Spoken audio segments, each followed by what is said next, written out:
निवडणुकीत लाडक्या बहिणींमुळे महायुतीची राज्यात सत्ता आली। त्या लाडक्या बहिणींची नाराजी आता स्थानिक स्वराज्य संस्थांच्या निवडणुकीत महायुतीला परवडणार नाही। त्यामुळे लाडक्या बहिणींची ई-केवायसीची प्रक्रिया तुर्तास थांबवली आहे। ऑक्टोबरचा लाभही पुढच्या आठवड्यात दिला जाणार आहे। आपण या संदर्भात अधिक माहिती घेऊयात आमचे प्रतिनिधी शिवाजी शिंदे यांच्याकडून। शिवाजी, लाडक्या बहिणींची नाराजी भोवणार हे लक्षात येताच आता ई-केवायसीची प्रक्रिया थांबवण्याचा निर्णय घेतलाय। सुवर्ण, नक्कीच स्थानिक स्वराज्य संस्थांच्या निवडणुका ह्या पुढच्या महिन्यात 1-2 महिन्यात येऊ घातलेल्या आहेत आणि या सगळ्या प्रक्रियेमध्ये कुठेही लाडक्या बहिणींची नाराजी ओढावून घ्यायची नाही अशीच भूमिका सरकारची दिसते। त्यामुळे तुर्तास तरी ही जी केवायसी आहे ती थांबवलेली आहे।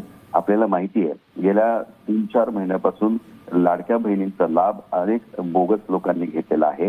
त्यानंतर ई केवायसी ही प्रक्रिया सुरू झाली आणि जवळपास राज्यभरातून 56 लाख महिलांनी योजनेसाठी अर्ज केले होते आणि यात ज्या 4 असलेल्या महिला आहेत त्या सगळ्यांना यातून वगळण्याची प्रक्रिया सुरू झालेली आहे। परंतु स्थानिक स्वराज्य संस्थांच्या निवडणुका आता येऊ घातल्यामुळे तुर्तास या ई केवायसी वरती ब्रेक लावण्याचा निर्णय सरकारने घेतले असल्याची माहिती सूत्रांकडून मिळते। ठीक धन्यवाद शिवाजी या संपूर्ण माहितीसाठी।